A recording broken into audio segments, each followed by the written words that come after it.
वो सारा अलाइन हो जाएगा। किसके बाद कौन प्रिंट होगा, जो आपका उसके लिए एल्गोरिथम काम करता है।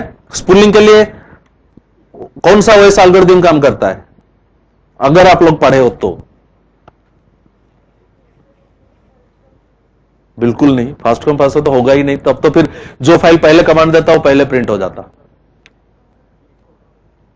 Anyway, I am not trying to test your knowledge on OS, but basic point here is spooling के केस में क्या होता है कि all these copying a file to a temporary location, printing it and then deleting it। आप देखोगे जब आप प्रिंट कमांड देते हैं, वो प्रिंट कमांड का जितना प्रिंटिंग का इंफॉर्मेशन वो एक टेम्पररी लोकेशन पे कॉपी हो जाता है। तभी आप प्रिंटर का स्पूलिंग, आप जो प्रिंटर का जब ऑन करते हो प्रिंटर का टास्क, आप देखोगे वो प्रिंटिंग का ऑप्शन आता है। उस जगह पर आप अगर प्रिंट नहीं चाहिए तो आप पॉज कर देते हो, उसको प्रिंट हट जाता है, प्रिंटिंग को कैंसिल कर देते हो ना। सो ये रैम का एक स्पेसिफिक एरिया लेता है जहां वो टेम्पररी इंफॉर्मेशन को स्टोर करता है एंड उसके बाद वो प्रिंटर को ट्रांसफर करता है। यही तो होता है, that is what spooling is. Spooling means printer एक एक्स्ट्रा मेमोरी यूज करता है जहां आपका प्रिंटिंग के लिए सारा इंफॉर्मेशन स्टोर होता है। But the problem is after temporary file is deleted, that means अगर प्रिंट आउट मैंने प्रिंट आउट दिया था अभी एंड मेरा 20 पेजेस का प्रिंट आउट मैंने निकाल दिया, आप देखोगे 20 पेज का प्रिंट आउट निकालने के बाद जो प्रिंट मैनेजर जो है वो खाली हो जाता है। टास्क बार में कॉर्नर पे आता है ना प्रिंटर का, उसमें खाली हो जाता है। बट रिमेंबर, स्पूल होने के बाद भी ये सारा इंफॉर्मेशन आज इट इज टेम्पररी लोकेशन या स्पूल फोल्डर पे सारा स्टोर होता है। मैं आपको बताऊंगा कहां स्टोर होता है, उसको भी आप कैसे, सपोज ये कहां ट्रैक करते हैं। बेसिकली ऑर्गेनाइजेशन में ट्रैक होता है, लाइक फॉरेंसिक में। फॉर एग्जांपल मेरा कोई data, I have some vital information जो मैं डिस्क में कोई कॉपी, मेरा सिस्टम पे पेन ड्राइव अलाउड नहीं है। ये एक्चुअली कहां, इसका यूज एंड मिसयूज कहां होता है। फॉर एग्जांपल मेरे सिस्टम पे कुछ डाटा है एंड मुझे पता है कि मेरा ये वाइटल डाटा कोई मेल कर सकता है या कोई पेन ड्राइव में कॉपी कर सकता है। सो मैंने पेन ड्राइव को डीएक्टिवेट कर दिया या प्रोटेक्ट कर दिया और मैंने नेटवर्क हटा दिया। बट यूजुअली कोई प्रिंटर को तो इतना डाउट नहीं करेगा क्योंकि प्रिंट आउट में उसमें प्रिंटर निकालना पड़ेगा। बट कभी कभी होता है कि अगर आप ये दोनों नहीं कर पाए, बट आप उसका अभी आप, आई थिंक आप 2-4 दिन पहले पढ़े होंगे सिटी बैंक का, दे हैव डाउटेड दैट उनका कैनेडियन और दूसरा उनका जो ऑफिस में, they have doubted so many print out, दूसरे जो एम्प्लॉइज एक्चुअली छोड़ते हैं, they take the print outs of the client basis, क्योंकि उनका अदर इंफॉर्मेशन सारा प्रोटेक्टेड है, पेन ड्राइव नेट सारा कुछ एक्टिवेट, क्योंकि फायरवॉल प्रोटेक्टेड है। बट लोकल प्रिंटर को कोई यूजुअली हम अवॉइड कर देते, प्रोटेक्ट नहीं करते। But local printer also is one of the vital area of, क्योंकि ना क्वेश्चन इस लोकल प्रिंटर को हम इसलिए नहीं करते क्योंकि कोई अगर प्रिंट आउट निकाल के जाएगा वो तो फिजिकल मटेरियल लेके जाएगा ना, तो गेट के पास में जो भी होगा सिक्योरिटी चेक में तो पकड़ा जाएगा। यही तो होता है। बट प्रॉब्लम इज वो ना करके, but the files can be stored in spool files. For example आप प्रिंट आउट ले लेने के बाद या प्रिंट कमांड दे देने के बाद वो तो कैंसिल हो गया, बट आपका प्रिंटिंग खत्म होने के बाद जितने पेजेस का प्रिंट आउट आप लिए हो वो सारा आपका स्पूल में स्टोर होगा, स्पूल फोल्डर में। Okay, you can check the spool folder and you can बाद में you can retrieve those informations.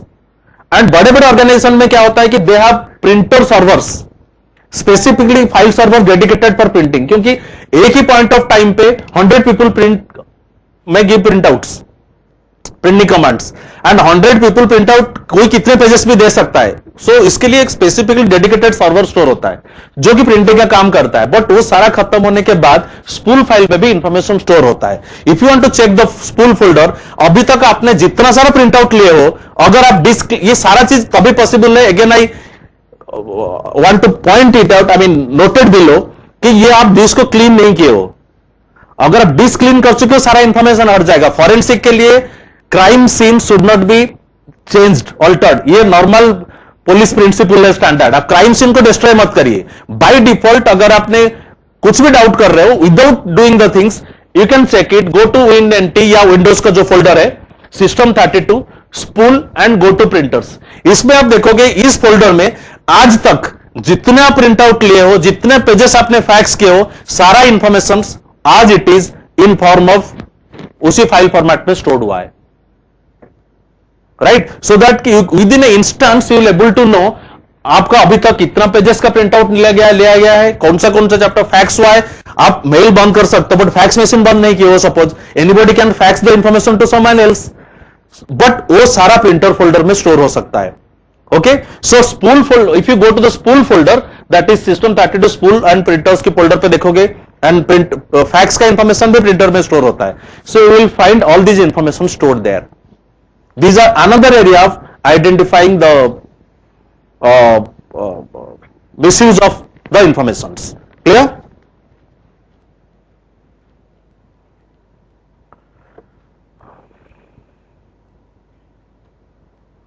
Another important area of gathering the informations, that is temporary internet files. Temporary internet files में basically क्या होता है कि all these informations जो आपका day to day internet activities के लिए store होता है, that is whether it can be web page, whether it can be a image, whether it can be media or anything else.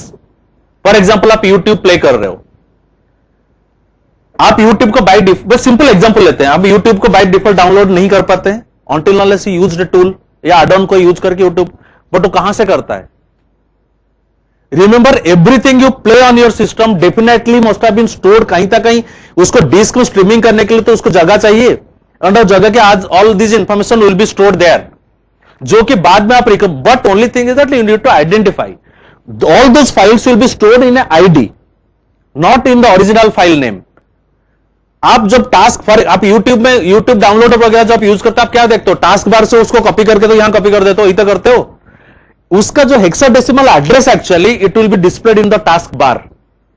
आप उसी folder से task bar में उसी folder को हिडन फाइल्स में सर्च करो, you will able to identify the file. Are you getting what I am trying to से?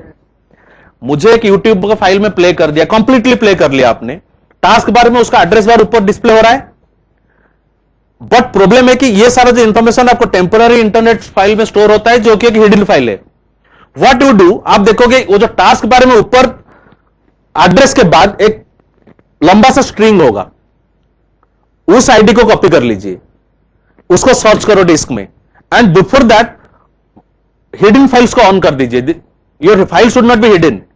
या उसमें एक ऑप्शन है आपका सर्च ऑप्शन में एक ऑप्शन है search in hidden folders also. आप उस हिडन फोल्डर को जाके सर्च करके देखो, जो फाइल आपने कभी भी चला इंटरनेट से प्ले किए हो, वो सारा फाइल आपको अवेलेबल हो जाएगा. उसी को आप फिर रीनेम कर दो. यूट्यूब डाउनलोडर आपको वही करता है, या अदर जितना सारा online downloader software tools use करते हो, उसी आईडी को आइडेंटिफाई करके उसको फिर ओरिजिनल नाम पे रीनेम करता है. Is that clear to all of you? So temporary internet file is also another important suspecting area जहां आपका सारा इंफॉर्मेशन बाय डिफॉल्ट स्टोर हो सकता है. और you can also don't forget to investigate that area. So in order to do that, you can go to temporary internet files. उसके अंदर you can go to document and setting. This is the address where you can get all those temporary internet files and you can check what type of file. And और एक important चीज, सबसे जो easiest जिसको जुगाड़ कहते हैं, आप सबसे लास्ट जो फाइल प्ले किए हो वो सबसे बाद में स्टोर हुआ होगा. आप टाइम देख लीजिए वो फाइल क्रिएशन का. मैं अभी अभी सपोज एक मीडिया प्ले किया हुआ है, नेट से कुछ प्ले किया हुआ है, तो मेरा टाइम ऑफ डाउनलोड तो ऑप्शन आ जाएगा साइड में. आप देखो सबसे लेटेस्ट कोड क्या डाउनलोडेड है, कौन सा फाइल जो लास्ट डाउनलोड है, उसी से आप सर्च कर लीजिए, आपको उसी कोड को सर्च कर लो, मिल जाएगा. सो ये आपके ऊपर डिपेंड करता है आप कैसे अपना जुगाड़ बनाओगे. क्विक फॉर्मेट, क्विक फॉर्मेट का जो ऑप्शन है मैंने जैसे आपको बताया, similar to deleting all files, इसमें कभी भी फाइल डिलीट नहीं होता. फाइल आज it is any point of time पे आप इसको डिस्कस रिकवर कर सकते हो, प्रोवाइडेड. नाउ इसमें एक चीज ये सारा करने के से पहले उसका टेक्निकलिटी में थोड़ा आपको बता देता हूं. until unless you people are not feeling bored about it. Are you feeling bored? So क्योंकि कुछ technicality you need to understand before actually going to detail of the things. Actually इसलिए पॉसिबल हो रहा है, there is a technique called RAM slack. RAM slack हम जिसको कहते हैं, रैम स्लैक का मीनिंग है जब भी हम कोई भी फाइल हार्ड डिस्क में सेव करते हैं या कॉपी करते हो, आपका सेव मीन्स क्या है, रैम से हार्ड डिस्क को ट्रांसफर कर लेते हो. जब भी आपका कोई फाइल कॉपी होता है, और दूसरे फाइल कॉपी करने से पहले आप, ये सिंपल लॉजिक है, आपको एक एरे, आप सी प्रोग्रामिंग का सबको तो पता होगा, जब आप कोई एरे बनाते हो, वो एरे कहां खत्म होता है आपको कैसे पता चलता है? नेक्स्ट स्ट्रिंग कहां से स्टार्ट हुआ है, क्या करते हो आप, लास्ट में क्या होता है? एक नॉल वैल्यू होता है ना, तब भी वो स्ट्रिंग एंड हुआ वहां, सेम चीज हैपेंस इन कब से रैम स्लैक। जब भी कोई फाइल कॉपी होता है वो इनडायरेक्टली आपको ये पता होगा एक मेमोरी टेबल पे ही स्टोर करता है, जिसको हम MBR memory, what is MBR, register. So वो रजिस्टर जहां खत्म होगा, यहां एक नॉल वैल्यू के बदले you will have a area, एक रैम स्लैक एरिया क्रिएट होता है एंड वहां से दूसरा फाइल स्टार्ट होता है। Is that clear? जब भी कोई भी फाइल आपका सिस्टम पर सेव होता है या कॉपी होता है, एक फाइल से दूसरे फाइल को आइडेंटिफाई करने के लिए या डिस्टिंग्विश करने के लिए there is always a RAM slack available between two types of files. Is clear? So ये रैम स्लैक जब मल्टीपल फाइल्स में प्रेजेंट होता है, it is like this. For example, that is RAM file store होगा, एक RAM slack होगा, उसके बाद रेसिडुअल स्लैक होगा। रैम रेसिडुअल स्लैक मींस जहां आपका क्लस्टर खत्म होता है, end of the RAM slack to the end of the cluster, एक रैम स्लैक से दूसरे रैम स्लैक के बीच में जितना space, that is called basically आपका रेसिडुअल स्लैक। इसका मीनिंग यही है कि आपका जितना फाइल हार्ड डिस्क में या जहां भी स्टोर होता है, हर फाइल को इंडिपेंडेंटली वो रैम स्लैक में स्टोर कर लेता है। एंड इस टाइप का एक क्लस्टर ऑफ फाइल जब स्टोर हो जाता है, दूसरा क्लस्टर वहां से स्टार्ट होता है। क्लस्टर मतलब समझ में आ रहा है, एक group of similar file store हो गया, एक ही एरे में स्टोर हो गया हो, हर एरे के बीच में नॉल वैल्यू हो गया, सो दैट कि आपको अलग अलग फाइल नेम वहां स्टोर हो गया। नाउ एक एरे से दूसरे एरे के बीच में जो स्पेस होगा, that will be your cluster slack. So that कि दो टेबल के बीच में या दो ब्लॉक के बीच में, मेमोरी एड्रेस ब्लॉक हम कहते हैं ना, मेमोरी एड्रेस ब्लॉक या आपका जो प्रोसेस कंट्रोल ब्लॉक्स क्रिएट होता है, दो ब्लॉक के बीच में जो स्पेस है, that is basically is known as residual slack. And because of इतना इंटीग्रेटेड वे में स्टोर होता है, तो अभी हमें डिस्क में डाटा को रिकवर करना इतना ज्यादा इजी होता है। यहां एक इंपॉर्टेंट पॉइंट है, जैसे कि फॉर एग्जांपल मैंने आपको बताया कि आप all of you must be knowing the concept of disk defragmentation. Disk defragmentation पे होता क्या है एक्चुअली? हम जब डिस्क को डिफ्रैग करते हैं, उसमें क्या प्रैक्टिकली क्या होता है, and why do we do that? हमें डिफ्रैग करने की जरूरत क्या है?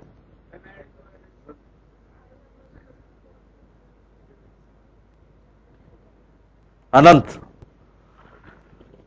क्यों डिफ्रैग करते हैं?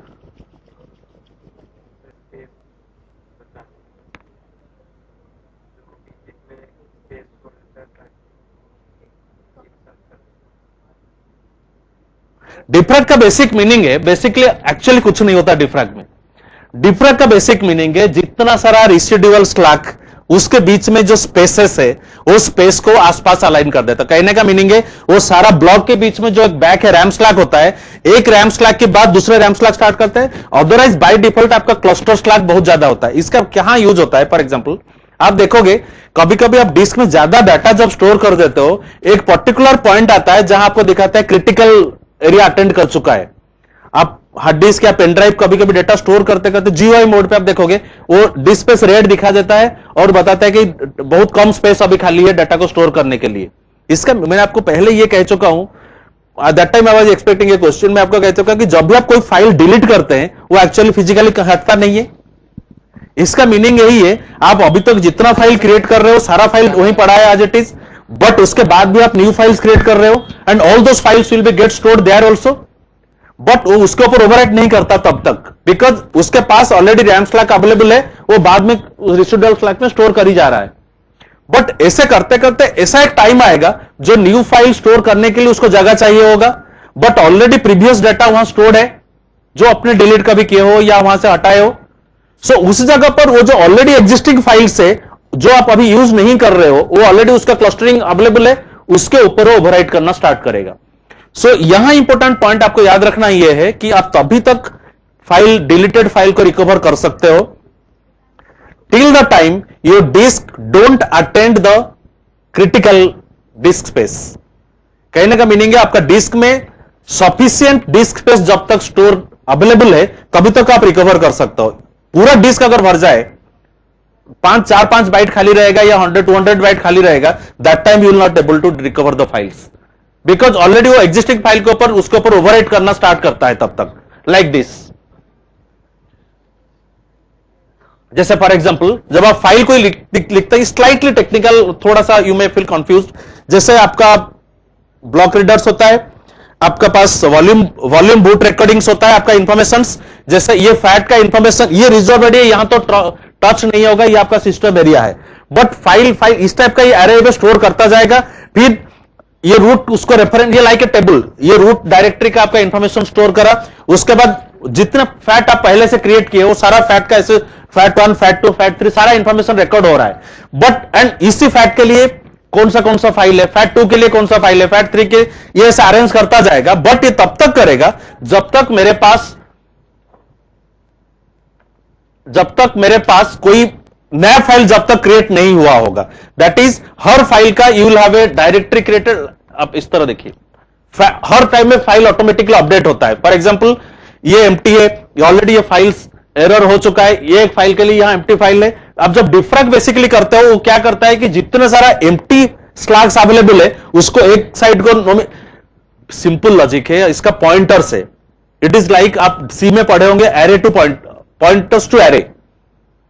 आपका डेटा स्टोर्ड है, कौन सा डेटा में क्या स्टोर है उसके लिए एक पॉइंटर है, उस पॉइंटर का एरे स्टोर्ड है। नाउ क्वेश्चन इज, आप जब पॉइंटर 1, पॉइंटर 2, पॉइंटर 3 उसका कॉरेस्पॉन्डिंग एरे स्टोर है, आप डिफ्रैग कर रहे हो, मींस पॉइंटर ए के लिए जो कॉन्टिजियस फाइल सेगमेंट्स है उसको पॉइंटर 2 के लिए उसके पास अरेंज कर दिया, एंड जितना सारा ब्लैंक पॉइंटर्स उसको सबसे बाद में रख दिया। So it is nothing but a management of pointers, and pointers के जिस एड्रेस को पॉइंट आउट कर रहा है। Is that clear? So basically ये दो इंपॉर्टेंट चीज को हैंडल करता है, that is pointing devices, I mean pointing arrays, and वो जिस डाटा में स्टोर हो रहा है। सो आपको प्रैक्टिकल लेवल पे इतना याद रखना है कि आप डिस्क को copy, always you need to blank और keep left 10% of the total disk space. 10% of the total disk space always आपको खाली रखना पड़ेगा या at any cost, in order to handle this type of trouble shooting activities.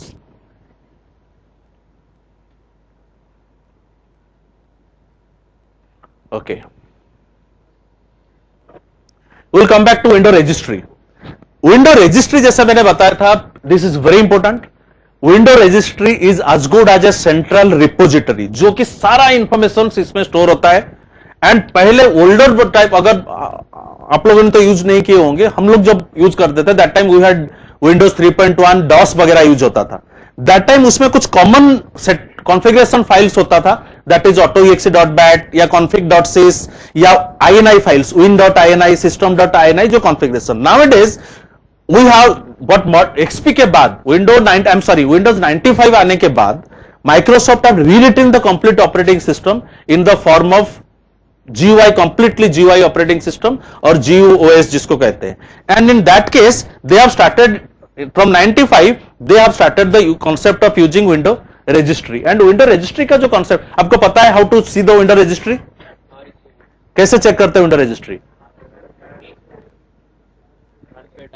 REG edit, reg edit, इधर आप Ron के अंदर raise edit use करोगे, या there is another tool you can use, that is called iceberg also. बहुत सारे tools जिसमें edit करता है। विंडो रजिस्ट्री अगर आप यूज करोगे, उसमें you will find everything is very disintegratedly arranged. उसमें by default you will five root keys, जो कि आपका रूट इंफॉर्मेशन को या रूट डायरेक्टरी को रूट करता है। रेज एडिट टाइप करते ही your system will give you this menu, that is my computer. My computer के अंदर ये जो 5 रूट कीज आपको मिल जाएगा। I tell you every root key में क्या स्टोर होता है और कहां मिलेगा उसको। ओके, रूट की में सबसे पहला जो रूट की है दैट इज HKCR और classes root. Second one is current user, third one is local machine, fourth one is the key users, and another one is HKCC, और that is current configuration. एक configuration के लिए, एक users logins के लिए, एक local machine के लिए, एक करंट यूजर के लिए, और एक फाइल सिस्टम के लिए। सो ये 5 आपको रेज एडिट टाइप करते ही will get all these 5 options, right? And by default every root key क्या स्टोर करता है? सबसे जो पहला 2 रूट की है that is, remember, local machine पहला वाला अगर आप क्लिक करेंगे, ये वाला जो है local machine and HK user, ये दोनों को कहा जाता है मास्टर कीज। सारा कंट्रोलिंग इंफॉर्मेशन और मास्टर इंफॉर्मेशन ये दोनों कीज में स्टोर होता है. That is one is local machine and another is users. Local machine पे it will store all the hardware and software installed in the computer and all the hardware and software that has any time have been installed also. आपको तभी तो for example आप देखोगे जितना सारा antivirus या कोई भी सॉफ्टवेयर अगर ऑलरेडी आपने इंस्टॉल किया था, आप already you have installed it and बाद में उसका आपने अनइंस्टॉल कर दिया, 30 डेज हो गया, जैसे 30 डेज ट्रायल कॉपीज आपका बीटा वर्जन जो होता है आपने अनइंस्टॉल कर दिया और सेकंड टाइम भी जब इंस्टॉल करते हो वो नहीं कर, वो आपको फिर 30 डेज आपको नहीं होता, सो दैट अदरवाइज आपको 30 डेज के बाद भी वो फिर वापस आता. ओके, बिकॉज एक बार वो इंस्टॉल होने के बाद it makes a entry in the window registry. जब तक विंडो रजिस्ट्री से आप उसको या उसको वो की को जाके नहीं हटाओगे, वो बार बार उसको वही इंफॉर्मेशन, क्योंकि उसी से पे अभी तक कितना पेन ड्राइव यूज हुआ है वो सारा इंफॉर्मेशन आप देखोगे. एक बार एक पेन ड्राइव अगर यूज, सेकंड टाइम वो पेन ड्राइव का वो कॉरेस्पॉन्डिंग ड्राइवर, सपोज किंगस्टन या जो भी आप आजकल यूज करो, यूज कर लिया, कोई पर्सन अगर उस पेन ड्राइव यूज करता है वो सेकंड टाइम इंस्टॉल नहीं करता, because that been or the information has already been entered in the registry key, so that के second time उसको identify करने की जरूरत नहीं है. So master key is basically hardware and software related सारा इंफॉर्मेशन को एक बार स्टोर कर देता है. दैट इज आपका एच की लोकल मशीन जो है, ये आपका जितना सारा hardware and software that has been installed वो सारा कुछ इंफॉर्मेशन यहां स्टोर करता है. सेकंड जो एच के यूजर, ये all the configuration data that is each user that logs into the computer. कभी भी किसी भी टाइम कौन सा पर्सन कितने बार लॉग इन कर चुका है, कौन सा user, all this information and every user का प्रोफाइल क्या है, एवरी यूजर का आइडेंटिफिकेशन मेथड्स क्या है, everything is being stored in the HK users. So ये दोनों को इसीलिए मास्टर की कहा जाता है, मास्टर कीज, जो कि सारा इंफॉर्मेशन अगर एक बार आपने so that is the main way आप सिस्टम को चेक कर सकते हो कि सपोज आपको पता है कि you have not log in at any particular point of time, but उसी टाइम पे कोई लॉगिन हुआ है एंड उस टाइम पे आपका सिस्टम से कोई मैसेज आगे जा चुका है, अगर कहीं भी वो इंफॉर्मेशन ट्रेस आउट नहीं कर पाओगे, immediately you can check it through HK users. It will note all the information related the keys and times of the information that has been entered. Clear? So that is the last, I mean third and fourth, they are the master keys, HKLM and HKU, right? Huh. So is there a common registry for every software, or every software makes its own file? Every software will have their independent entry in the registry. It's a common registry. Registry file will be a common, but everybody will have their own segments. जैसे suppose MS office के लिए उसके लिए अंदर अलग होगा आपका. For example एचकेएलएम के अंदर अगर जाके आप क्लिक करोगे, I will show you how it basically works.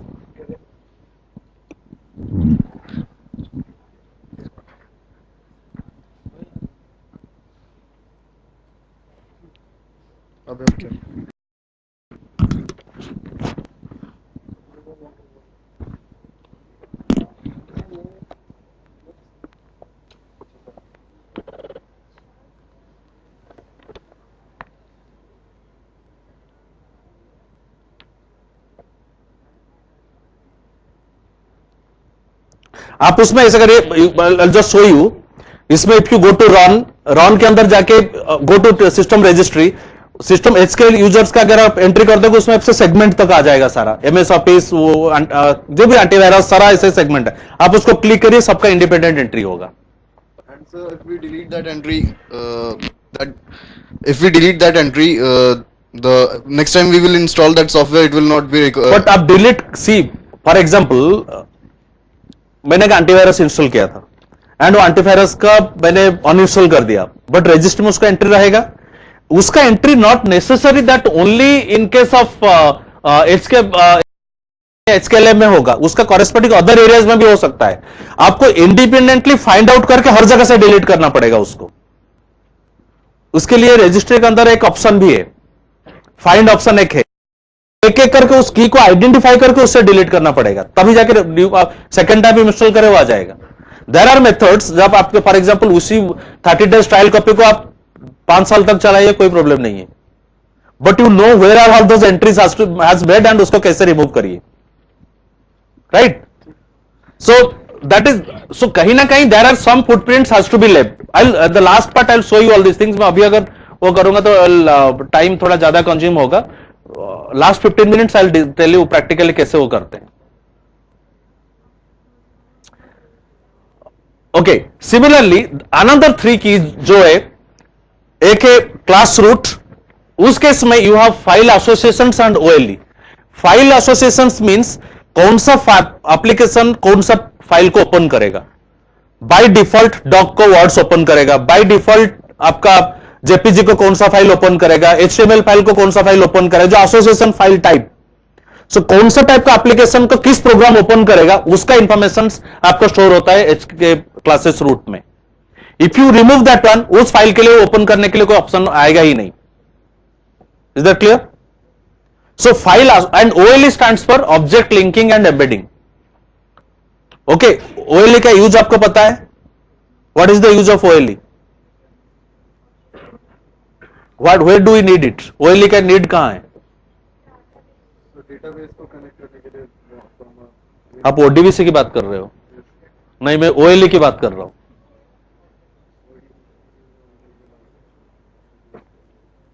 OLE means if you are, it's a very older concept. OLE का जो स्पेसिफिक मीनिंग भी लिंक किए हो। फॉर एग्जाम्पल, मैं कोई भी एप्लीकेशन में एक फोटोग्राफ इंसर्ट किया हुआ है, या कोई भी एक रिपोर्ट में मैंने एक एक्सेल का ग्राफ इंसर्ट किया हुआ है, या कोई एक फोटोग्राफ यूज किया हुआ है एंड इंसर्ट किया हुआ है, या import whatever I have made it link. But उसको अगर आप होगे सोर्स सॉफ्टवेयर के साथ, जैसे वर्ड्स का कोई डॉक्यूमेंट अगर मैं पावर पॉइंट में अगर यूज कर रहा हूं एंड मैं उसको ओएलई कर दिया उसमें, दैट मींस अगर मैं ओरिजिनल डॉक्यूमेंट में कोई चेंज करूंगा तो ऑटोमेटिकली मेरा डेस्टिनेशन एप्लीकेशन पे भी चेंज हो जाएगा। समझ में आ रहा है? That is called object linking and embedding. मैं एक्सेल का ग्राफ बनाया हूं, आप देखोगे एक्सेल में अगर आप ग्राफ बनाते हो, अगर एक्सेल के अंदर वो ग्राफ चेंजेस कर दोगे, जो ग्राफ के अंदर आपका ओरिजिनल जो ग्राफ में भी चेंज आ जाता है, because they are already OLE, object linked and embedded है। Okay, so OLE and file association का जितना सारा